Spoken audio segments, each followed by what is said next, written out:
Salam. Jemaat yang terkasih dalam nama Tuhan Yesus Kristus, kita melakukan ibadah hari ini, ibadah Pentakosta kedua. Kita beribadah di rumah kita masing-masing karena situasi yang masih ada COVID-19. Sebelum kita melakukan ibadah, kita terlebih dahulu berdoa dalam hati. Berdoa dimulai.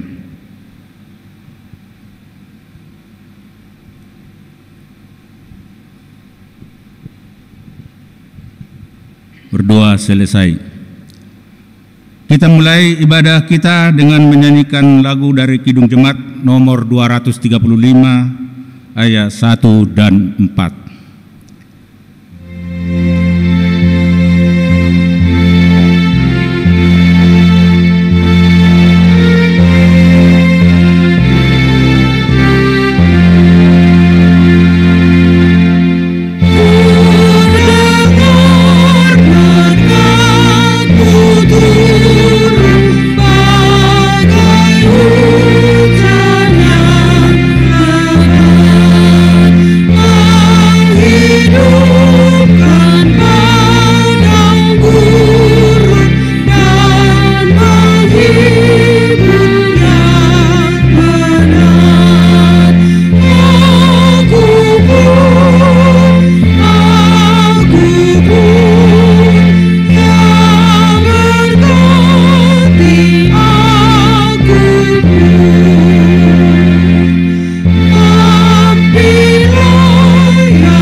Di dalam nama Allah Bapa dan nama anaknya Tuhan Yesus Kristus dan nama Roh Kudus yang menciptakan langit dan bumi.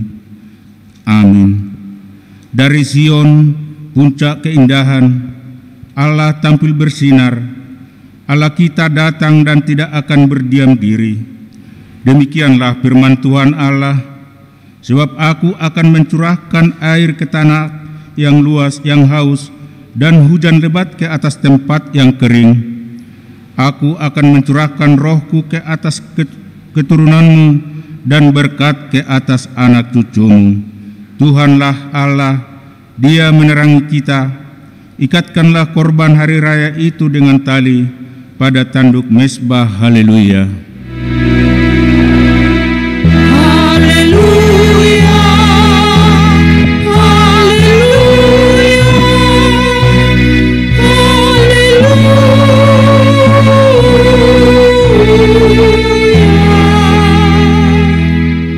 Marilah kita berdoa.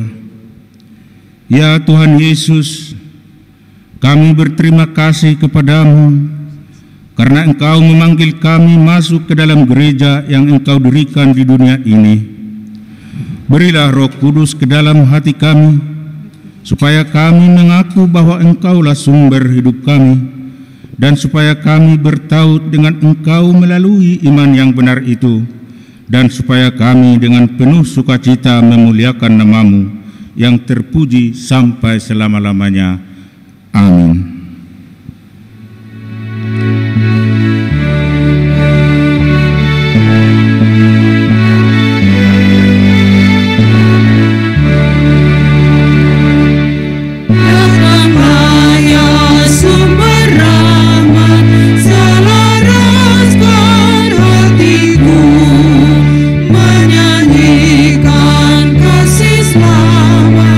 Yang tak kunjung berhenti.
hukum Tuhan, yaitu hukum yang ketiga dengan artinya, jangan menyebut nama Tuhan Allahmu dengan sembarangan, sebab Tuhan akan menghukum orang yang menyanyiakan namanya.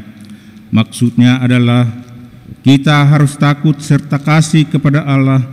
Sebab itu jangan mengutuki, mengumpat, memakai guna-guna, berbohong, menipu dengan memakai nama Allah. Sebab hanya dalam penderitaan, kesusahan, dan di dalam doa serta pujianlah kita layak menyebut nama Tuhan Allah.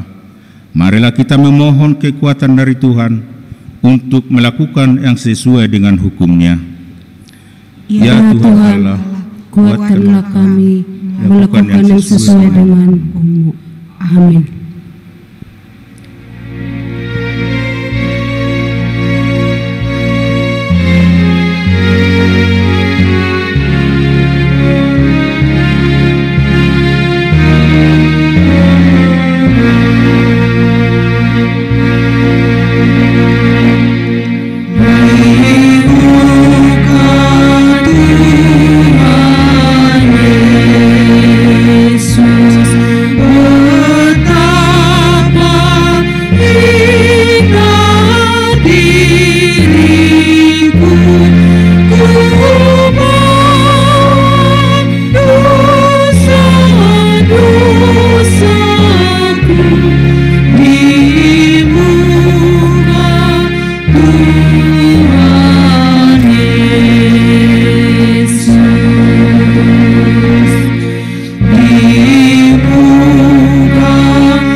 Marilah kita merendahkan diri untuk mengaku dosa kita.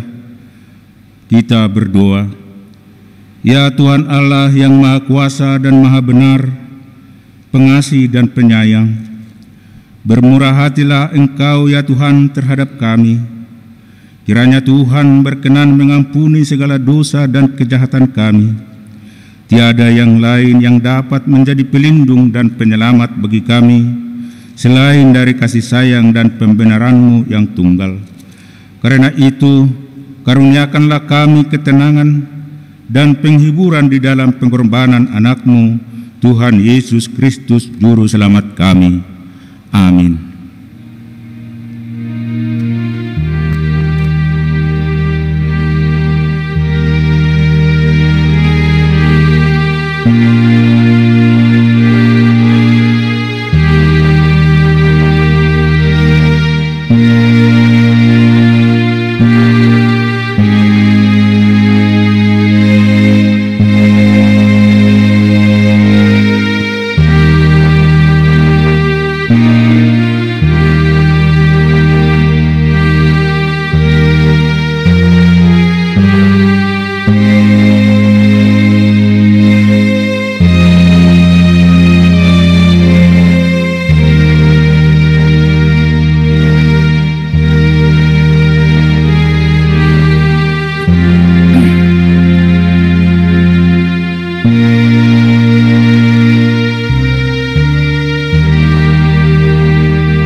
Janji Allah akan pengampunan dosa.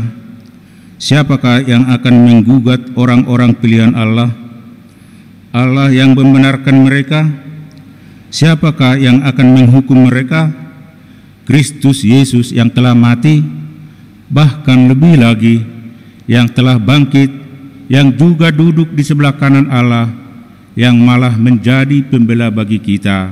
Kemuliaan bagi Allah di tempat yang maha tinggi. Amin.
Firman Tuhan untuk kita hari ini tertulis pada Keluaran pasal 35, dimulai dari ayat 30 sampai dengan ayat 35. Akan saya bacakan untuk kita. Berkatalah Musa kepada orang Israel, "Lihatlah, Tuhan telah menunjuk Bezabil bin Uri bin Hur dari suku Yehuda, dan telah memenuhinya dengan roh Allah, dengan keahlian, pengertian dan pengetahuan dalam segala macam pekerjaan, yakni untuk membuat berbagai rancangan supaya dikerjakan dari emas, perak dan tembaga, untuk mengasah batu permata supaya ditata, untuk mengukir kayu, dan untuk bekerja dalam segala macam pekerjaan yang dirancang itu. Dan Tuhan menanam dalam hatinya dan dalam hati Aholib bin Al-Hisab dari suku Dan berkepandaian untuk mengajar. Ia telah memenuhi mereka dengan keahlian untuk membuat segala macam pekerjaan seorang tukang, pekerjaan seorang ahli, pekerjaan seorang yang membuat tenunan yang berwarna-warna dari kain ungu tua, kain ungu muda, kain kirmizi dan lenan halus, dan pekerjaan seorang tukang tenun, yakni sebagai pelaksana segala macam pekerjaan dan perancang segala sesuatu. Berbahagialah orang yang mendengar firman Allah serta memeliharanya. Amin.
Marilah kita bersama-sama mengaku iman kepercayaan kita sebagaimana teman-teman seiman di seluruh dunia. Kita bersama-sama mengucapkannya. Aku percaya kepada Allah, Bapa yang Maha Kuasa, Khalik langit dan bumi. Aku percaya kepada Yesus Kristus, Anak-Nya yang tunggal Tuhan kita, yang dikandung daripada Roh Kudus, lahir dari anak darah Maria, yang menderita sengsara di bawah pemerintahan Pontius Pilatus, disalibkan, mati dan dikuburkan, yang turun ke dalam kerajaan maut, pada hari yang ketiga bangkit pula dari antara orang mati, naik ke surga, duduk di sebelah kanan Allah, Bapa yang Maha Kuasa. Dari sana akan datang kelak untuk menghakimi orang yang hidup dan yang mati. Aku percaya kepada Roh Kudus dan adanya satu gereja yang kudus, persekutuan orang kudus, pengampunan dosa, kebangkitan daging, dan hidup yang kekal. Amin.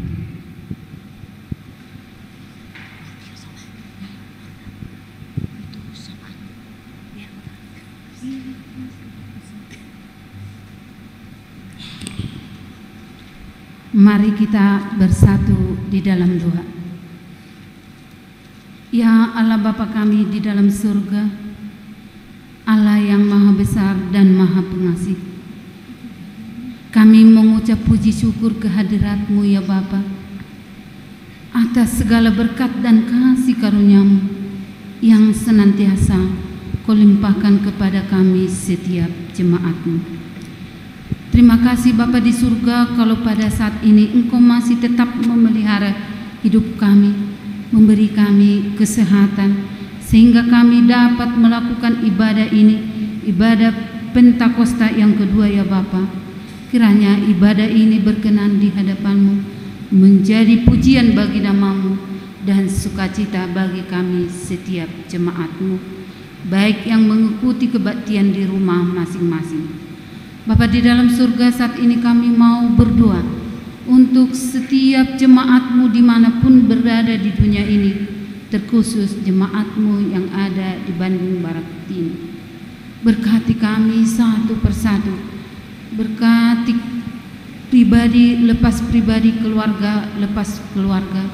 Berikan damai sejahtera yang daripada-Mu kepada setiap jemaat-Mu, supaya kami dapat selalu bersukacita dan mengucap syukur kepada-Mu apapun yang kami hadapi. Engkau saja yang tetap menyertai kami dan meneguhkan iman kepercayaan kami, supaya kami dapat menjalani hidup kami ini seperti sedia kala.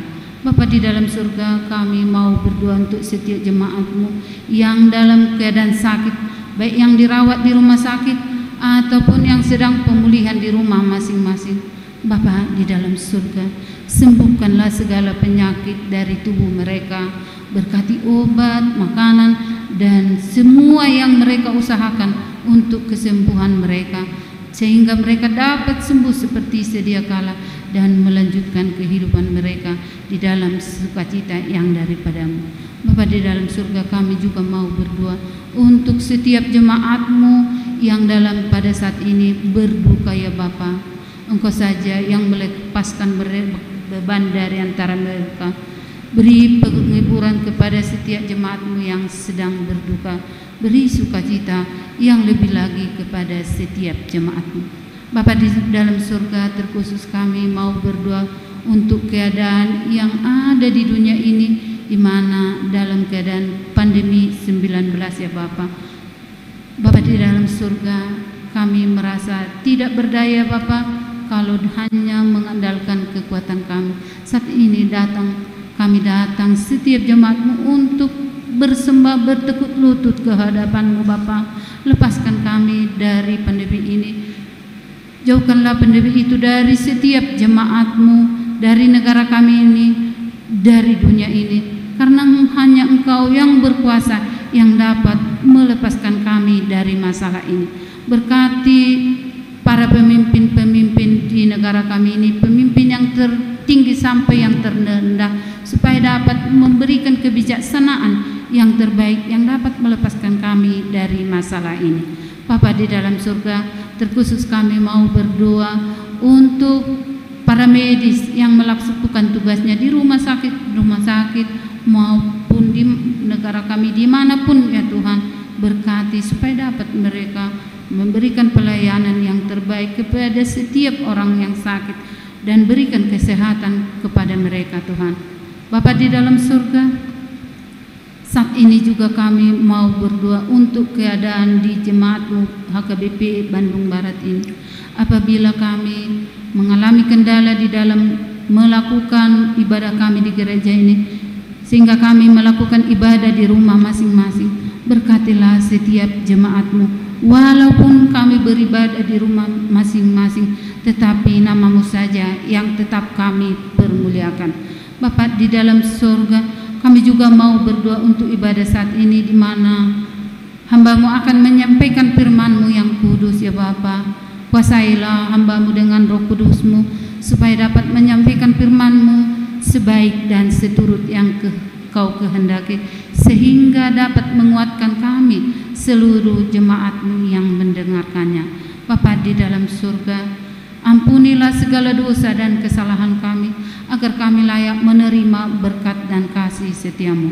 Terima kasih ya Bapa, dua yang jauh dari sempurna ini, sempurnakanlah di dalam nama anak-Mu Tuhan Yesus Juru Selamat kami. Amin.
Sejahtera Allah yang melampaui segala akal akan memelihara hati dan pikiranmu di dalam Yesus Kristus. Amin. Shalom. Selamat Pentakosta yang kedua pada kita saat ini. Bapak Ibu saudara-saudara yang terkasih di dalam Yesus Kristus, untuk memeriahkan atau memperingati hari Roh Kudus, turunnya Roh Kudus yang kedua atau Pentakosta yang kedua, marilah kita mendengarkan firman Tuhan dari 1 Korintus pasal 2 ayat yang pertama sampai dengan kelima. Demikian bunyinya. Demikianlah pula ketika aku datang kepadamu saudara-saudara, aku tidak datang dengan kata-kata yang indah atau dengan hikmat untuk menyampaikan kesaksian Allah kepada kamu. Sebab aku telah memutuskan untuk tidak mengetahui apa-apa di antara kamu selain Yesus Kristus, yaitu Dia yang disalibkan. Aku juga telah datang kepadamu dalam kelemahan dan dengan sangat takut dan gentar. Baik perkataanku maupun pemberitaanku tidak kusampaikan dengan kata-kata hikmat yang meyakinkan, tetapi dengan keyakinan akan kekuatan roh, supaya iman kamu jangan bergantung pada hikmat manusia, tetapi pada kekuatan Allah. Demikianlah pembacaan firman Tuhan. Kepada kita jemaat yang terkasih di dalam Yesus Kristus, walaupun pada saat ini kita mengikuti ibadah di rumah kita masing-masing di dalam ibadah Pentakosta yang kedua, tetap sukacita kita nyatakan di dalam hidup kita pribadi. Tetap sukacita daripada Tuhan dapat kita nikmati hingga pada saat ini maupun di hari-hari yang akan datang. Jemaat terkasih, 1 Korintus 2 ayat 1 sampai dengan 5, di mana pada saat ini Paulus ingin menyampaikan kepada jemaat Tuhan yang ada di Korintus, agar tujuannya supaya jemaat Tuhan pada saat itu bisa meletakkan atau memberikan hati dan pikirannya hanya kepada Tuhan saja. Kenapa? Karena pada latar belakang di Korintus tidak sesuai atau tidak sesuai dengan apa yang menjadi pikiran Paulus atau manusia yang di luar daripada Korintus. Kenapa? Karena latar belakang jemaat Korintus atau latar belakang kota Korintus tidak seperti jemaat ideal seperti Efesus dan Filipi. Banyak hal-hal yang tidak terduga di Korintus.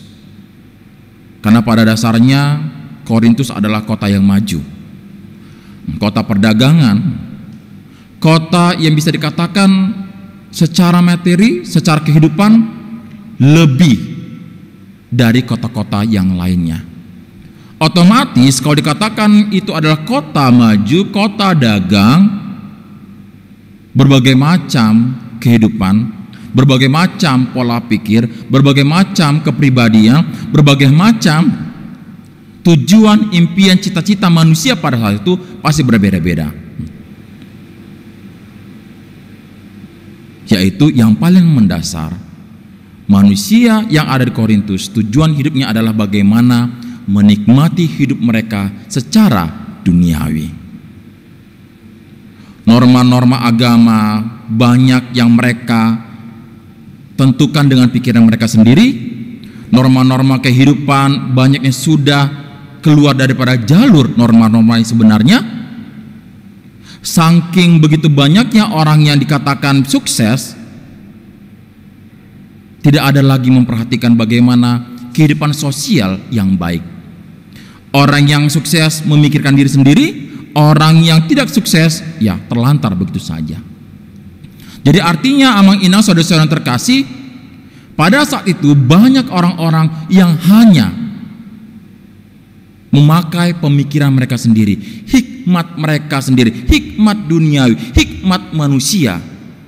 Karena tujuan hidup mereka adalah bagaimana supaya kami menikmati hidup saya pribadi secara pribadi saja. Nah, makanya pada dasarnya firman Tuhan mengatakan Paulus datang kepada mereka. Ya, saya datang bukan dengan membawa diri saya. Saya datang bukan karena saya membawa kepintaran saya. Saya orang bodoh, saya orang takut, saya orang gentar. Artinya dia tidak mengutamakan pribadinya, tetapi yang diutamakan adalah bagaimana Tuhan hidup di dalam hidupnya, bagaimana firman Tuhan berkarya dalam hidupnya. Itulah yang ia sampaikan. Sama seperti halnya dikatakan dalam firman kita pada saat ini di ayat 2, sebab aku telah memutuskan untuk tidak mengetahui apa-apa di antara kamu selain Yesus Kristus, yaitu Dia yang disalibkan. Artinya konsentrasi pikirannya, konsentrasi atau fokus hati dan pikirannya, hidupnya adalah kepada Kristus saja. Jadi hanya Kristus yang dibawa oleh Paulus kemanapun ia berada, kemanapun ia pergi. Artinya firman atau hikmat kebijaksanaan daripada Tuhanlah yang diutamakan, bukan siapa dia. Padahal pada dasarnya latar belakang Paulus, dia adalah orang yang intelektual, orang yang pintar, orang yang bisa katakan dia bisa diajukan jempol secara duniawi, secara manusiawi, secara pikiran manusia. Dia adalah orang yang hebat pada saat itu. Tapi ketika dia menjalani hidupnya membawa firman Tuhan, dia sadar, saya bukan apa-apa di dalam hidup saya, dalam dunia ini. Kalau bukan karena Tuhan, dia tidak akan bisa melalui hari-hari yang dengan baik. Jadi satu hal yang diutamakan dalam hidupnya adalah bagaimana firman Tuhan yang saya terima, itulah yang diterapkannya dalam hidupnya. Itulah yang disampaikannya di dalam perjalanan hidupnya. Itulah yang paling diutamakan ketika dia menjalani kesehariannya.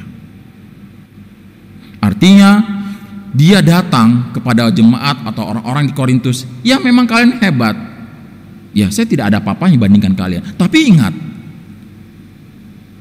saya melalui hari-hari saya, dan saya yang mendampingi menuntun hidup saya adalah firman Tuhan, bukan duniawi yang kalian utamakan tersebut. Bapak Ibu Saudara-saudara yang terkasih dalam Yesus Kristus, tentunya ketika Paulus menjalani atau menyampaikan firman Tuhan, terkhususnya di Korintus, tidak semulus apa yang kita bayangkan. Jatuh bangun, tantangan, beban pikiran ditampung, dihadapi. Salah satu kelemahan terjadi pada saat itu adalah dia sedang dirudung dengan ketakutan. Ketakutan karena apa? Ketakutan bukan karena siapa dia, bukan, tapi ketakutan bagaimana caranya supaya firman itu bisa tersampaikan dengan baik. Apakah mereka menerima atau tidak? Secara manusiawi, iya, dia gentar, dia takut, dia waspada, dan dia was-was. Apakah jemaat Korintus akan mengusirnya atau bagaimana? Tapi di balik ketakutan itu, dia tetap ada keyakinan.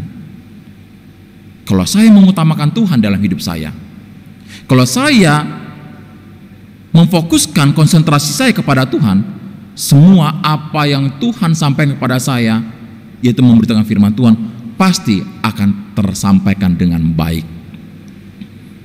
Karena yang dibawa oleh dia bukan pribadinya, bukan dirinya, bukan pikirannya, tetapi perkataan Tuhan. Berhasil? Ya, puji Tuhan, semua berjalan. Bapak Ibu Saudara-saudara yang terkasih di dalam Yesus Kristus, terjadi berbagai macam penyimpangan moral di jemaat Korintus, dan itu juga terjadi pada kita pada saat ini. Berbagai macam penyimpangan moral, kehidupan, moral, sosial, dan apapun itu yang bisa sering menghambat perjalanan umat Tuhan, orang-orang Kristen ketika dia ingin menyampaikan kabar baik kepada sesamanya. Banyak hambatan-hambatan tersebut. Nah, di sinilah Mang Inang diperlihatkan kepada kita bagaimana kita ingin menyampaikan firman itu. Apakah kita menyampaikan itu dengan pemikiran kita sendiri, dengan ego kita sendiri, dengan kekuatan kita sendiri, atau kita mengandalkan Tuhan, hanya padamulah aku berserah diri. Tuhan, inilah firman-Mu, maka mampukan aku. Atau sebaliknya, saya kan pintar, saya S1, S2, S3, saya profesor segala macam, bla bla, banyak pengalamanku, gampang, mudah, saya pintar berkata-kata. Kata-kata saya hampir sama dengan seorang atau beberapa orang motivator. Itu kecil.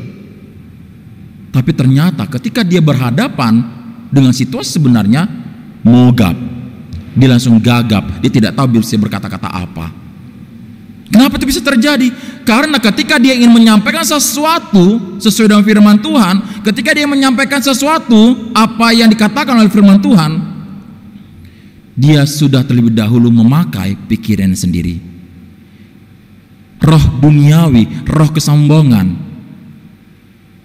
roh jasmani yang ia pakai terlebih dahulu dalam melakukan firman Tuhan tidak akan tersampaikan. Makanya Paulus mengatakan, saya memakai roh Allah.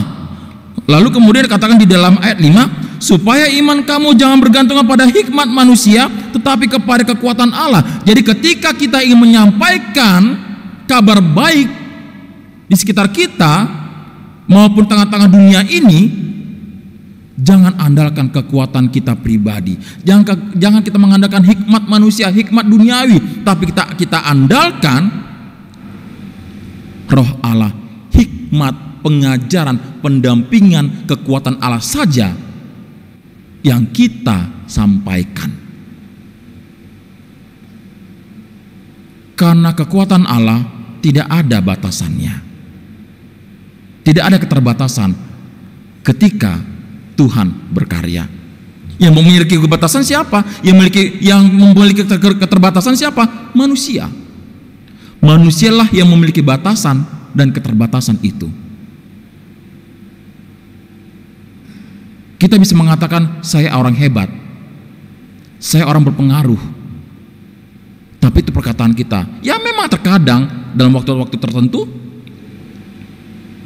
kepengaruhan itu, kehebatan itu bisa kita munculkan, tapi semua tidak bisa berjalan dengan baik sesuai rencana dan pikiran kita. Ada saja kendala, hambatan, dan penyimpangan. Kenapa? Kembali pada dasar, karena kita sering sekali menjalani hidup ini hanya dengan tuntunan diri sendiri, tuntunan ego kita sendiri, tuntunan duniawi, bukan tuntunan Roh Allah. Kita seringkali tidak mengakui kalau kita punya banyak kelemahan. Kita lebih condong memamerkan kelebihan kita dan berusaha menutupi rapat-rapat kelemahan yang ada pada diri kita. Kita cenderung seperti itu. Kamu salah. Oh, saya tidak salah. Yang salah dia, yang salah dia. Kita malah menyalahkan orang lain. Padahal jelas-jelas kita pun salah dalam situasi tersebut. Oh, kamu ada kekurangan, kamu ada kelemahan. Oh, tidak. Bagaimana saya memiliki kekurangan? Saya punya pengalaman banyak, pendidikan saya bagus, segala macam, bla bla bla. Yang memiliki kekurangan dan kelemahan mereka tidak punya pengalaman dalam hal itu. Pendidikan mereka tidak sesuai dengan kondisi. Oh, ternyata di balik itu semua kita pun memiliki kelemahan dan kekurangan yang banyak. Tapi keseringan kita seperti itu. Kita sering sekali mengandalkan, mencondongkan siapa kita, bukan bagaimana Allah menuntun hidup kita hingga pada saat ini. Bukankah sesungguhnya semua orang pasti punya kelemahan? Tidak ada manusia di muka bumi ini yang memiliki kesempurnaan secara fisik, emosi, intelektual, dan juga rohani. Semua manusia memiliki kelemahan-kelemahan tersebut. Akuilah. Kita lihat bagaimana situasi kita pada saat ini. Sudah berjalan 3 bulan lebih wabah virus corona tinggal bersama kita, umat manusia di seluruh dunia, terkhususnya di daerah kita pada saat ini. Takutkah kita? Takut. Waspadakah kita? Was-waskah kita? Pasti. Ragu-ragukah kita? Pasti. Apakah banyak orang stres, depresi dengan situasi lingkungan kita pada saat ini? Banyak.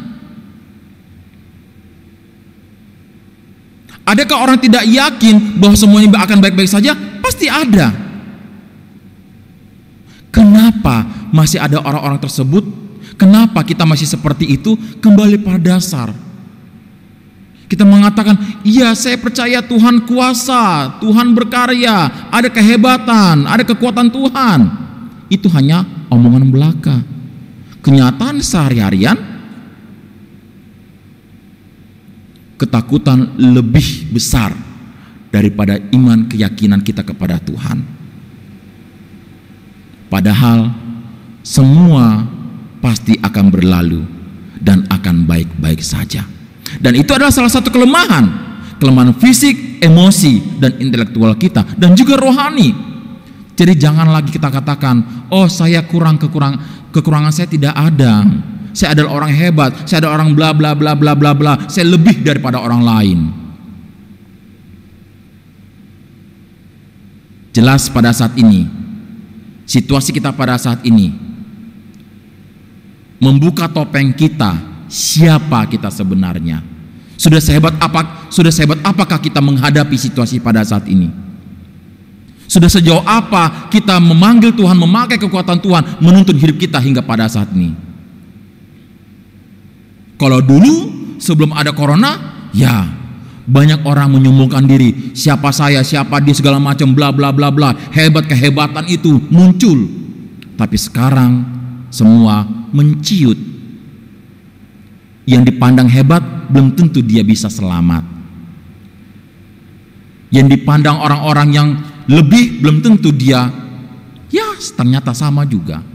Jadi makanya firman ini mengatakan, dan juga pada saat ini Pentakosta kita pada saat ini kita merayakan Pentakosta, kita merayakan turunnya Roh Kudus, mengingatkan kita kembali roh dan hikmat siapakah yang kita pakai selama ini, selama kita hidup.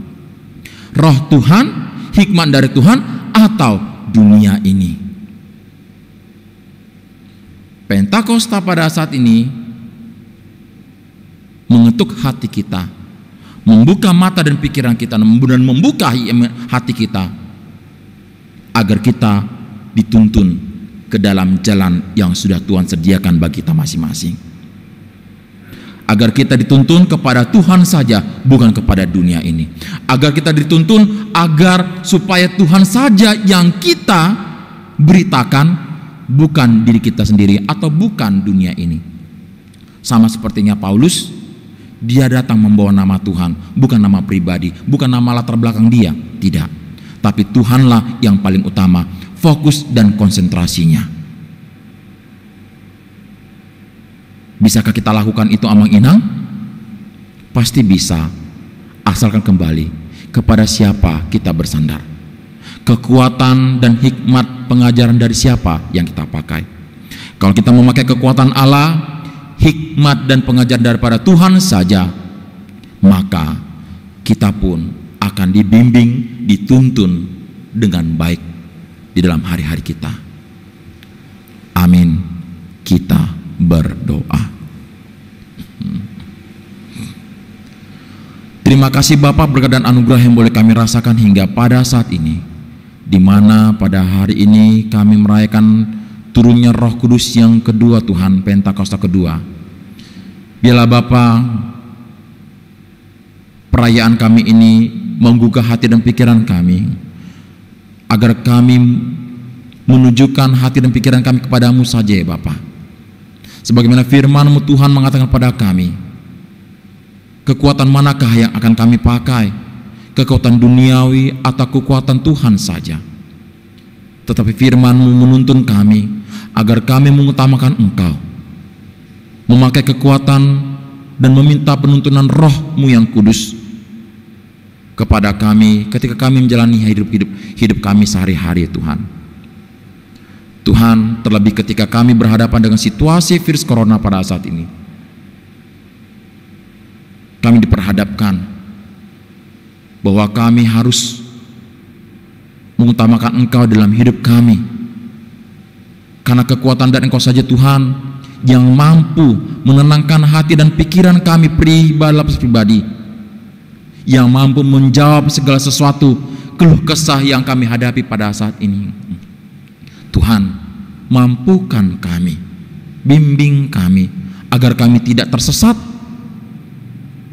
tertelan oleh hal-hal duniawi yang kami hadapi pada saat ini. Tuhan, kami serahkan semua kehidupan kami. Kami serahkan setiap aktivitas pekerjaan yang kami terima dari Engkau ya Bapa. Biarlah setiap kebutuhan kami masing-masing boleh terpenuhi dengan kuasa-Mu yang kudus. Inilah Tuhan doa dan permohonan kami, dalam nama Yesus Kristus kami mengucap syukur.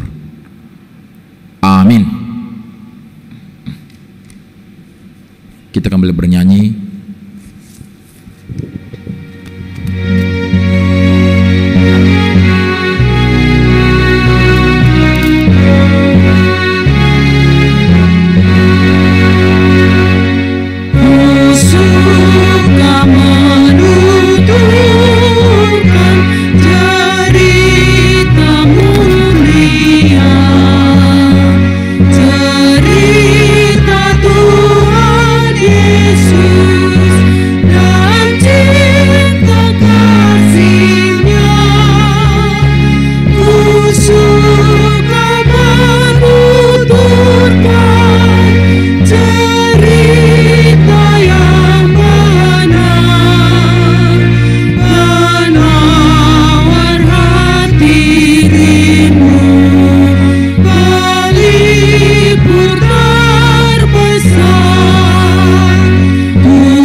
Marilah kita berdoa untuk menyerahkan persembahan kita kepada Tuhan.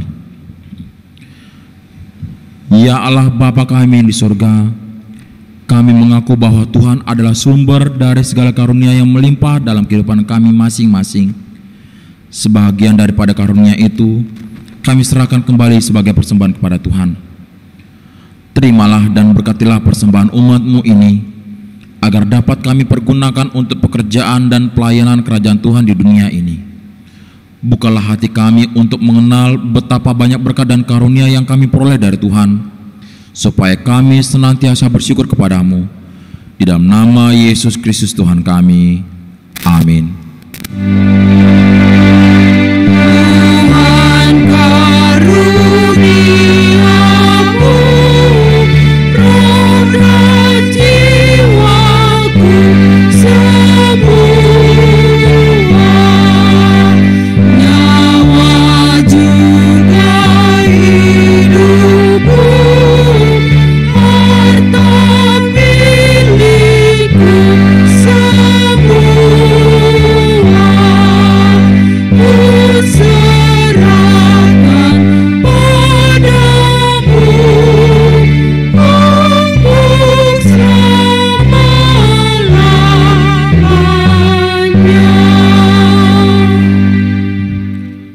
Bapa kami di surga, dikuduskanlah namamu, datanglah kerajaan-Mu, jadilah kehendak-Mu di bumi seperti di surga. Berikanlah kami pada hari ini makanan kami yang secukupnya, dan ampunilah kami akan kesalahan kami, seperti kami juga telah mengampuni orang yang bersalah kepada kami. Dan janganlah membawa kami ke dalam pencobaan, tetapi lepaskanlah kami daripada yang jahat.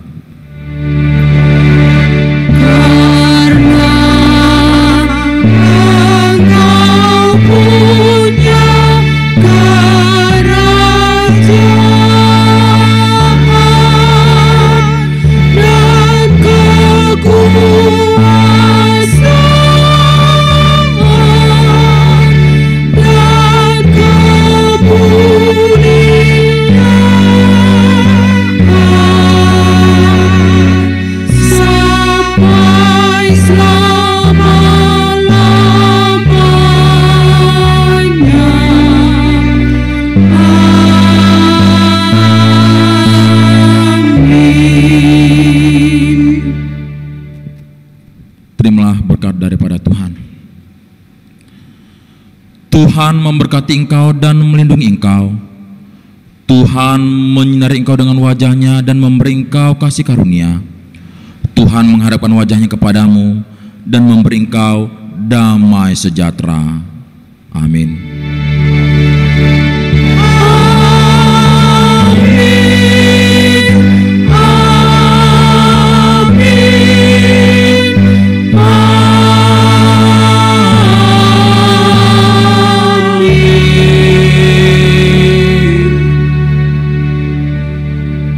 Shalom, Horas Mandeta Salutna, selamat memperingati Pentakosta yang kedua. Shalom.